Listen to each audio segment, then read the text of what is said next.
Welcome to the Deep Dive. The topic we're exploring today is, by many accounts, one of the most critical challenges facing a century-old industry, the alleged death of Hollywood. Yeah, and that phrase, it might sound a little like hyperbole, but the sources you've shared are, strikingly dramatic. They're using almost clinical language to describe crisis. Right. They're arguing the industry's demise isn't just because of streaming, it's something else. They're calling it an accelerated internal cancer that insiders are claiming has now four. Wow. And it's not just about theaters closing or ticket sales being down. This is a really profound structural critique, and it's coming from deep within the studio system itself. Exactly. We have a really fascinating set of sources, including commentary that seems to be built around the perspective of, influential old guard figures. People like the director Rob Reiner. And they're all claiming that the major studios have just fundamentally lost their way. They've changed the essential ratio of creativity to commerce. So our mission today is to unpack specific structural fail. We're going to focus really intensely on the financial and creative decisions that are being made by the major decisions that,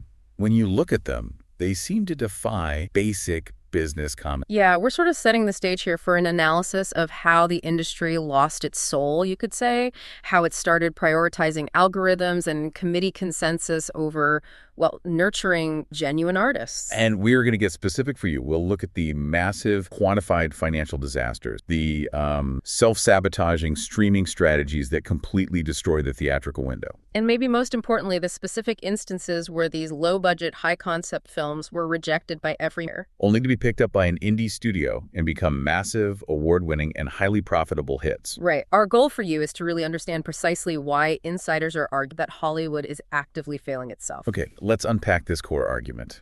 So the first major insight from the material is that this creative rot, it actually began much earlier than most people assume. Yeah, it wasn't triggered by Netflix or COVID or anything. No. The critique really ties back to comments made by the legendary director Rob Reiner. And he was suggesting that the culture of creative filmmaking died long ago, well before the streaming wars we see today even took center stage. He was speaking from the perspective of an era where a director, someone who had made films that became cultural touchstones, had real influence, real leverage. And he highlighted this critical shift in how Hollywood defined it. It used to be that the studio system balanced two distinct forces. The show, which is the art, the storytelling. And the business, the economics, distribution, all of it. And Reiner's specific observation about that ratio is really the central thesis of this whole decline. He said that in the classic model, show and business were, roughly equal partners. They were married, in a way. Exactly. But today, he observed, the show is very small and the business is huge. Right.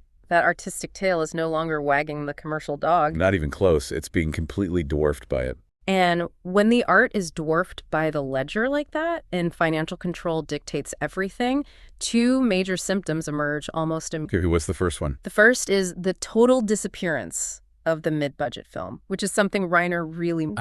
Yes. For decades, the sweet spot of Hollywood was that, $30 to $80 million film. Exactly. And that price range was where Hollywood took its art. That was the bracket for smart, original comedies, gripping dramas, high-concept genre films that weren't tied to some billion-dollar IP. And they didn't need a global billion-dollar gross to be seen as success, $150 million return on a $50 million investment. Yeah. It was a massive win. And it allowed the studio to cultivate new stars, new creative voice. But that middle ground, it's just strategically untenable for the modern mega studios. And this is really crucial for you, the listener, to understand. It's not just that they don't want to make them. No, the studio structure itself prevents them from making them. A modern studio is built on, astronomical overhead.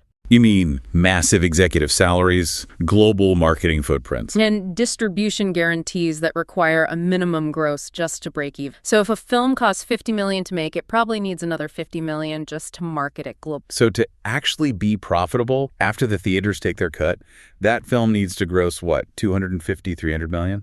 At least. And that's a really high bar for an original drama, isn't it? It is. So if you have to put up $100 million total, and you need to clear $300 million to be seen as a blockbuster, the executives are just incentivized to put that money into the safest possible bet. Which means existing IP with a guaranteed audience. Precisely. And the absurdity of this system is really highlighted by that Reiner anecdote itself. The one about Spinal Tap. Yeah. The sources note that Reiner had to resort to partially self-financing his own Spinal Tap sequel. I mean, think about that for a second. Spinal Tap is arguably the most influential comedy of the 1980s. A cult classic, people quote it daily. And yet, the sequel couldn't get full funding from a major studio. That just speaks volumes about the systemic risk aversion we're talking about. It really does. A guaranteed sequel to a known, beloved film is still considered too risky if it only promises, say, $100 million gross domestically. It just confirms Reiner's fear. Mm-hmm. The business side dictates that if a film can't possibly be a billion-dollar tentpole, it's not worth their... regardless of its cultural potential. And this inflexibility, it leads directly to the second major symptom, the loss of cultural touchstones. The sources note a profound lack of groundbreaking cultural event movies in recent history. We have plenty of commercial successes, from Marvel or DC. But those films are kind of predefined experiences, their IP maintenance. I think we all recognize that difference intuitively. I mean, you look back at Reiner's work, The Princess Bride, When Harry Met Sally, A Few Good Men. Those films weren't just financial hits. No, they fundamentally permeated the culture. They created a shared language, collective moments that lasted for decades. And that depth of connection is often just absent today, despite the sheer volume of content we're all consuming. And the sources argue that the blame lies in the decision-making process itself, which has shifted from a human interaction to what they call the committee problem. Okay, let's unpack this committee problem, because it feels like a terrifying shift in artistic control. Well, the sources cite the writer Albert Brooks, who famously commented that he only existed as a filmmaker when you could talk to a studio head as a human being. That phrase really captures the personal relationship of old Hollywood. It does. Studio heads often came up through the creative rank. They were individuals with a specific taste, a gut instinct. And often they took massive personal risks on projects because they believed in the artist. They could greenlight a project over a drink. Right. But the modern reality is a bureaucratic labyrinth. If an artist or an agency pitches an idea, it doesn't go to one person who loves movies. It goes to committee after committee after committee. And that just kills originality by design. How so? It creates a focus on consensus on the lowest common denominator. A single creative executive might say, that script is weird, but I love it, let's do it. But in a committee of 6 financial and marketing specialists, that decision becomes impossible. Every person on that committee is incentivized to find a flaw, not to celebrate a risk. Because if the film fails, the committee member who championed the unique, risky project is the one who takes the career hit. Exactly. So if you're a committee member, the only safe thing to champion is a project where the risk is already mitigated. A sequel, a remake, a franchise tie-in. The sources are very direct about the background of this new leadership, too. These studio heads, despite their 8-figure salaries, are predominantly business with bean-counting backgrounds, rather than individuals who actually love movies and nurture creativity. So when your executive team is full of financial strategists instead of film lovers, they prioritize algorithms, stock shares, and mitigating risk above all else. They use mathematical modeling and market research to design content. They don't trust a good script. They trust a good spreadsheet. This is exactly what Reiner meant when he said the business is now designing the art based on spreadsheets. And it creates a homogenized product line. The studio avoids the artistic risk you need to create a Princess Bride because the financial stakes on every single project are just too high. And in avoiding that risk, they essentially guarantee mediocrity, which leads inevitably to the financial failures we're about to discuss. So if the business side is now calling all the shots, as Reiner and the sources claimed, where do we see that reflected on the balance? And it turns out that financial control, the bean counting, has led to some truly jaw-dropping blunders. The material points to specific financial follies that demonstrate Hollywood is actively spending too much money, not getting a return. And often throwing good money after bad in just a frantic effort to maintain appearances. This isn't just about poor execution either, critical strategic failure. And the primary self-sabotage identified in the sources was the willful destruction of the theatrical model, all fueled by the industry's rush to streaming. The critique is that studios made 2 massive compounding strategic errors. The first error was the initial decision to create their own streaming services. Instead of focusing on what they do best, creating high-quality content,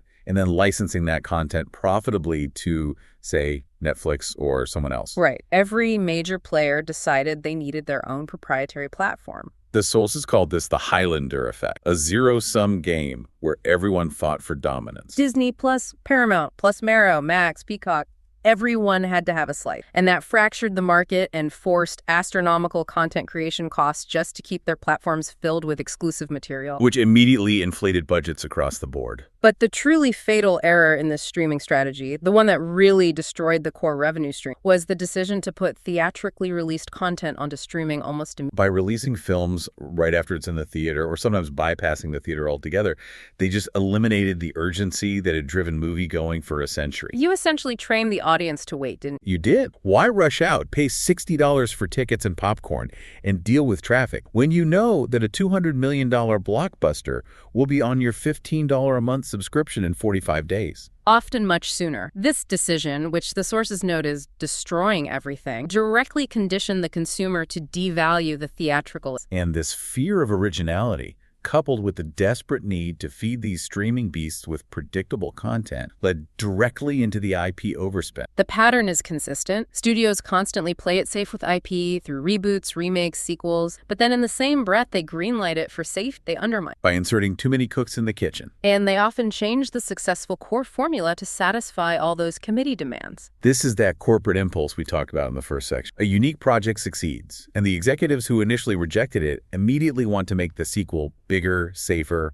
more expensive. So they can get their fingerprints on the success they originally have. And the Joker films serve as the perfect recent case study for. Yeah, the first film was a financial and critical triumph. It was a contained, inexpensive, intense character study. But the sources, they absolutely criticize the approach to the sequel, Joker Fully. They call it utterly senseless and potentially a dud before it even comes out. And purely based on the creative compromises that were allowed to take hold. So what were those compromises? The critique centers on the fact that they spent a massive amount of money on the second film, allowing every executive who initially avoided the first one to now stick their fingers in it. And that executive oversight warps the premise into something unrecognizable. Specifically, the decision to make the sequel a musical, featuring Lady Gaga as a Harley Quinn-like figure, and giving it a real downer of an ending. The source material basically asked, who thought these creative pivots were necessary for a sequel to a dark character-driven drama? It suggests a profound misunderstanding of what made the original so successful. The original was pure, focused, intense. And the sequel appears, at least in the source's view, to be bloated, expensive, and creatively compromised. It sounds like they took a risk-averse route by casting a massive star like Lady Gaga, but at the same time added a massive financial risk by ballooning the budget. And a massive creative risk by transforming the genre into a musical. That seems counterintuitive. It is the ultimate paradox of bean-counting creativity. They try to mitigate risk with star power, but that star power requires exponentially higher costs, which forces them into creative decisions, like a musical, to justify the price tag. thus alienating the core audience who appreciated the grounded nature of the original film. The source material even provided a compelling alternative, showing what genuine creative thinking could have achieved. Oh yeah, tell us about that alternative. Well, the ideal sequel suggested by the source wasn't about Arthur Fleck just staying the Joker. It was about the idea that his character was merely the spark. Interesting. The sequel would focus on his mantle being picked up by someone who out-Jokers him to become the true canonical Joker. So a progression of the mythos, showing the Joker as an idea, not just one man.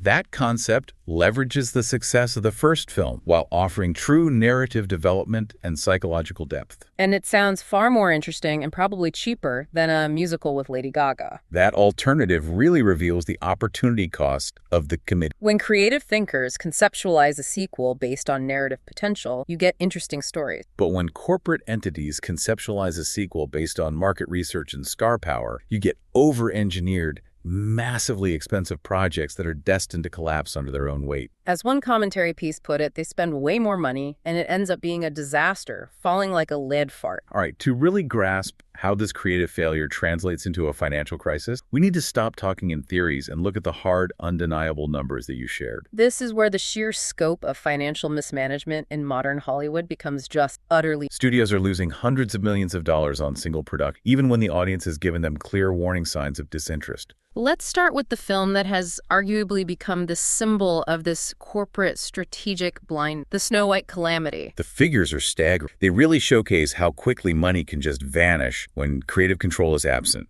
The sources report that Disney reportedly blew $350 million on this production. And that figure is crucial. It isn't just the filming budget. That includes massive global marketing, extensive reshoots. Which is often a necessary evil when a project lacks a clear creative vision from the start. Right. and the enormous interest payments on the capital required for a production this big. And the return on that astronomical investment was, to put it mildly, abysmal. The source data shows it only grossed $143 million globally. So the math for a Hollywood blockbuster break-even point is complex, but generally, a film needs to gross about 2.5 to 3 times its budget just to cover all expenses and start making a profit. So if the total cost was $350 million, they needed to clear somewhere between $875 million and over $1 billion just to be profitable. And achieving only $143 million globally is not just a failure, it's a catastrophic 9-figure loss. It destabilizes the entire quarter. And what's critical, as the sources note, is the context. The audience rejection was signaled early and aggressively right from the cast. People were skeptical about the core direction long before they ever saw a frame of the film. And here we see the rigidity of that committee system. Once that massive budget, the $350 million, is spent, the studio employs what the source calls the triple-down strategy. Instead of reading the room, absorbing the dissent, and making a rational financial, Like quietly releasing it on Disney Plus and writing off the lies. they become strategically paralyzed. The studio's response was to double and then triple down on pushing the film theatrically. They spent more money on marketing, they tried to control the narrative. All while the lead actress, Rachel Zegler, was reportedly making public comments that the source claimed made the situation worse and worse. So the executive decision to keep pushing a clearly failing, rejected project is a perfect illustration of throwing good money after bad.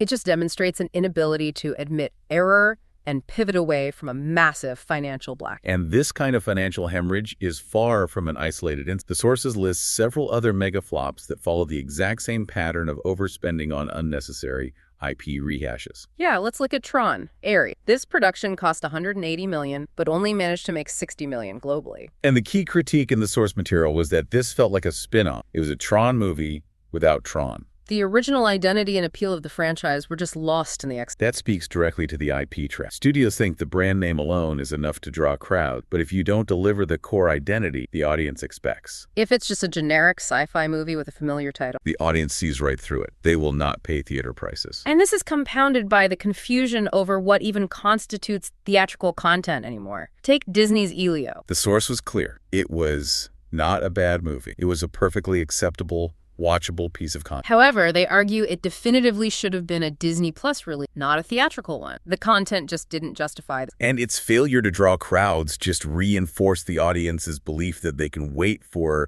these non-event films to drop on streaming. The same issue plagued Paramount with the SpongeBob movie. It only made $16 million domestically against expectations of $20 to $25 million. This is a clear signal that audiences view SpongeBob as strictly at-home content. As the source material dryly put it, we got SpongeBob at home. Why would a family spend $100 for an afternoon out for something they consume readily on television? The expectation now is that the theatrical experience must be reserved for massive, true event movie. And even those are showing vulnerabilities domestically. Look at Avatar 3. While it's going to be a global behemoth because Avatar performs exceptionally well overseas, Domestically, it underperformed against high expectations. It grossed $88 million against a projected $100 to $125 million opening. this really emphasizes the split between the U.S. and international market for certain films and how hard studios push to compensate for that domestic soft. The source noted an illustrative example of this desperation. Disney tried to use the film's opening as a platform to debut a new Marvel trailer. A trailer for a film not due out for another year. Exactly. Specifically to try and generate buzz for Avatar 3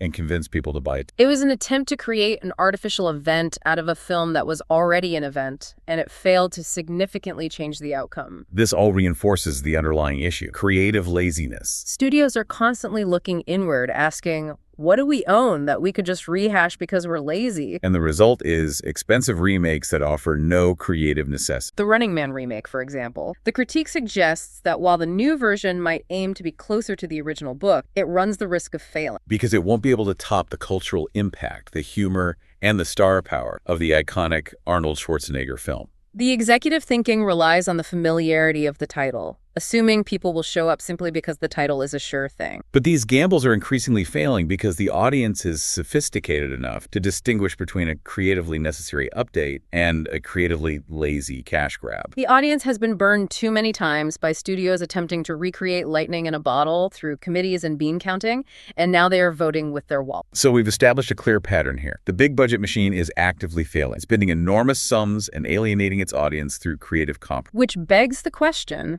What does this institutional failure mean for the future of filmmaking? It means that a tremendous financial and creative vacuum has been created, and the independent sector is surging in to fill it. The failure of the large studios to take even moderate risk has inadvertently opened the door for films that prioritize originality and true risk over commercial. And they are proving that massive profit can be achieved on tiny budget, often with projects the major studios rejected out. The ultimate shining example of the studio system's brokenness is everywhere. The sources detail its origins, and its path to success is like a blueprint for the future. This film was reportedly rejected by every single major studio. They all deemed it too weird, too risky, and too confusing. And that rejection perfectly illustrates the committee problem we've been talking. A truly original, genre-defying concept, which defies simple marketing categorization, is immediately dismissed by executives. Because their primary focus is mitigating risk and fitting content into a known commercial box. But A24, the independent studio, they picked it up.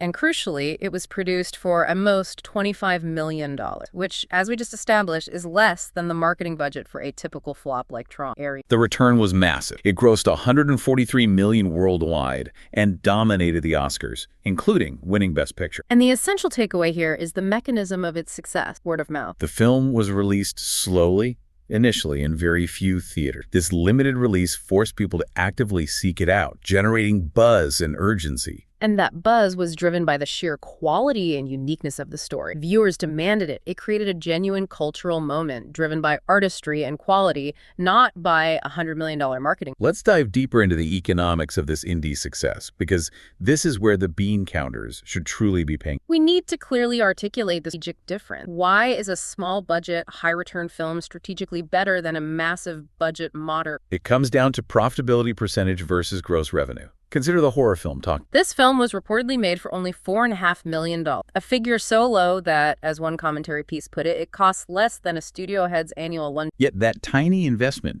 yielded a gross of $92 million. That is nearly a 20-fold return on the production budget alone. When you factor in marketing and distribution, that film delivered a massive profit margin. Compare that to a $350 million film that grosses $700 million globally. While $700 million sounds impressive, after accounting for the studio's enormous overhead, distribution deals, massive marketing spend, and the exhibitor's cut, the actual profit margin is often single. Sometimes even negative. Exact. A modest hit like Talk provides exceptional efficiency and far less risk. That $4.5 million investment generated nearly $100 million in revenue. The difference is the flexibility and the lower break-even point. An indie film might break even at $10 million in global box office, meaning everything after that is pure profit. A blockbuster requires hundreds of millions just to get back to zero. The source material also noted that even within the major studios, the few genuine financial and creative successes follow this moderate budget model.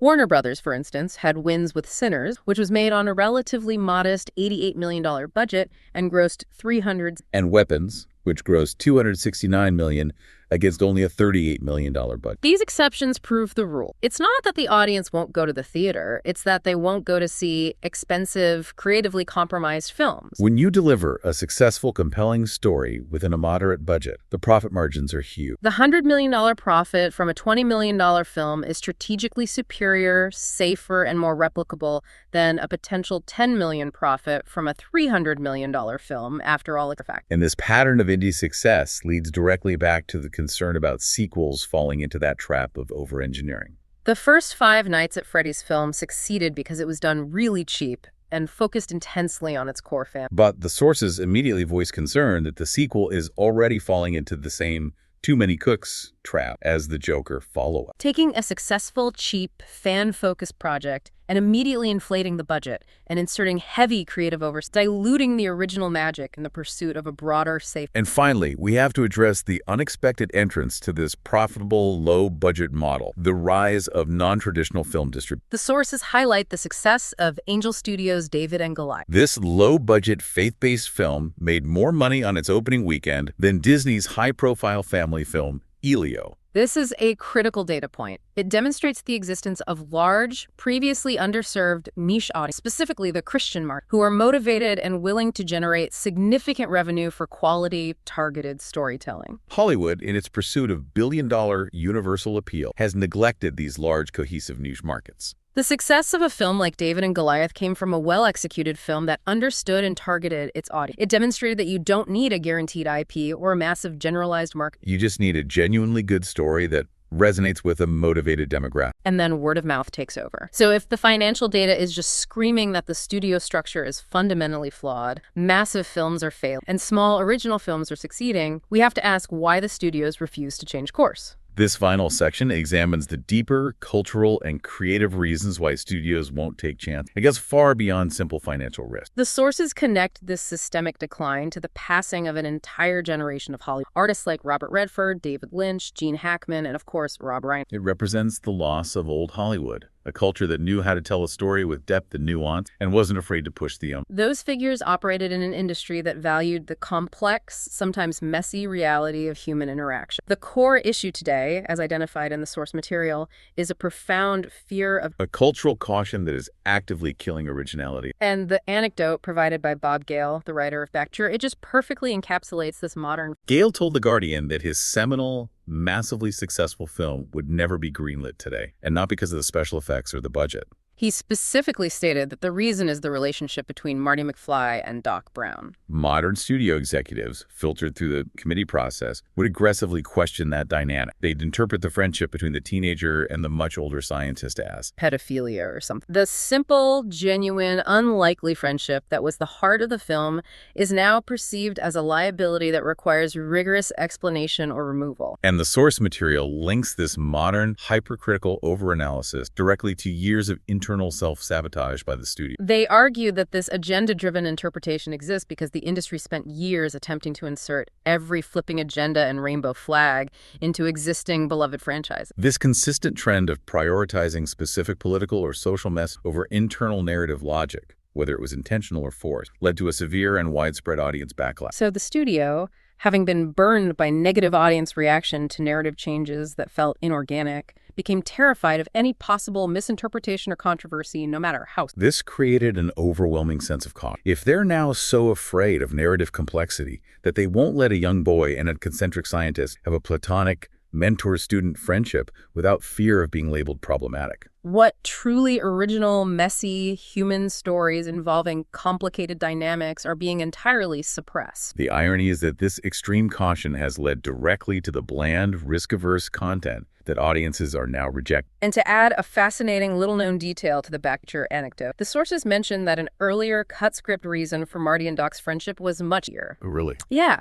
Marty was actually selling drugs, specifically pot for Doc Brown, to the kids at school. They cut that out, recognizing it was unnecessary and potentially morally compromising, yet they left the core, unexplained, unlikely friendship. And that complexity, the accepted ambiguity of their connection, is exactly what modern studios apparently cannot tolerate. The discussion then broadens to another extremely sensitive but critical piece of analysis reported in the source material: the unintended negative consequences of well-intentioned diversity, equity, and inclusion, or DEI, initiatives. And we must stress here, we are impartially reporting the claim made in the source material regarding executive behavior, not endorsing the critique itself. The source argued that the reaction to DEI directives inadvertently created a severe negative feedback loop that harmed genuinely talented new creators. The argument suggests that studios, in a hurried attempt to demonstrate compliance and progress, greenlit the first shit that came along from diverse creators and subsequently gave a bunch of money to the wrong people. And they cite the failure of certain rushed projects, like the animated series High Guardian Spike. And the subsequent and highly public failure of those poorly vetted rushed projects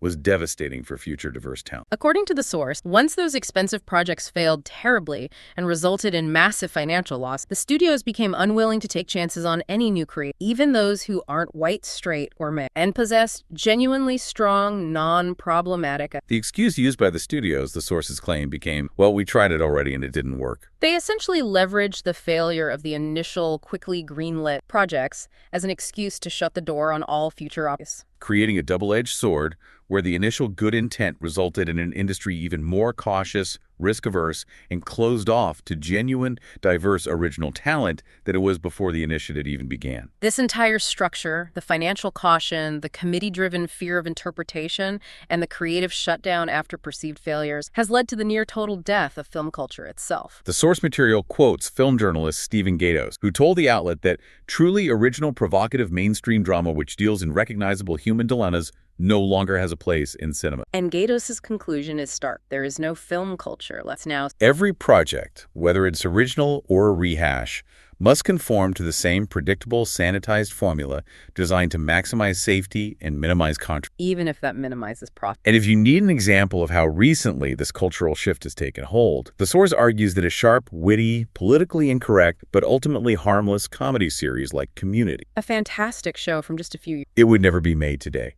The level of fear of interpretation is now so pervasive that even smart satire and complex human humor is off the table because it might be deemed all too problematic. The studios are prioritizing intellectual protection, protecting their stock price, and avoiding social media backlash over intellectual. And this results in a cultural climate that is homogenized, sanitized, and creatively terrified of challenging the audience in any meaningful way. So after this deep dive, what does this all mean for us, the audience, and for the creative people trying to break into a system that seems determined to self-destruct? Well, we've seen that the current studio model betting everything on astronomically expensive, safe IP rehashes is failing financially. While simultaneously stifling the genuine, profitable creative energy found in smaller, riskier projects. And the core problem, as defined by Reiner in the current commentary, lies squarely with the bean counters and the institutionalized, paralyzing fear of original thought. The sources suggest that Hollywood is currently the land of the creatively bankrupt lemming, happily joining hands and jumping off a financial cliff. And taking the entire theatrical distribution system with them. However, the path forward is clearly demonstrated by the success stories we analyzed. It involves a fundamental and necessary shift in resource allocation. Instead of putting all their eggs into one broken, $350 million basket like the monumental loss they absorbed on Snow White, the strategy should be to take that massive budget from a failing Temple franchise and greenlight 5, 6, or even 7 smaller, riskier, truly original movies from emerging voices. This approach dramatically increases the odds of a cultural hit. You might lose money on 4 films, but if the 5th one hits the cultural resonance, the critical acclaim, and the word-of-mouth success of an Everything Everywhere All at Once, or Talk to Me, you not only recoup all your losses from the other 4, but you generate massive, highly efficient profit, you win awards, and, crucially, you create a new IP that you actually own, rather than merely rehashing a tired legacy. And as we look toward the immediate future, this entire argument is complicated by the looming impact of AI technology. The analysis suggests a dramatic double-edged sword here. On one hand, AI could be the great equalizer, helping genuinely talented independent filmmakers make films cheaper than ever before. It could break down the cost barrier that currently protects the major studios' oligopoly. But on the other hand, the far more immediate threat is that AI will empower the very bean counters discussed. These executives, armed with tools like ChatGPT and formulaic content generators, will attempt to produce films entirely in their office. They'll justify the creation of purely algorithmic, formulaic content while giving themselves massive bonuses for saving money on human writers and directors. Which would further erode genuine creativity and guarantee that the content that does get made is the very definition of bland, lowest common denominator filler. That is a critical danger. A technology that could free the artist might instead be weaponized by the executives to fully remove the artist from the process, leaving us with content but no cinema. And we are rapidly approaching a cultural crossroads where we have to decide, as a society, whether film is a business devoted to storytelling and shared experience, or just a highly expensive delivery system for algorithmically generated, risk-averse content consumption. Which brings us to our final provocative thought for you, the list, based on what we've unpacked today. We recognize that the fear of interpretation is so deep now that studios won't allow unlikely friendships to exist on screen without intense scrutiny. Whether it's the implied connection between Marty McFly and Doc Brown, or even simple accepted cinematic bonds like the one between the lonely boy Russell and the grumpy old man Carl in the Pixar film Up. So if studios are so terrified of narrative ambiguity and potential overanalysis that they can't show two people from wildly different walks of life connecting naturally without assuming a problematic agenda, what truly original, complex, messy, and deeply human stories are we currently missing out on? Something to consider the next time you choose to support a risky original film.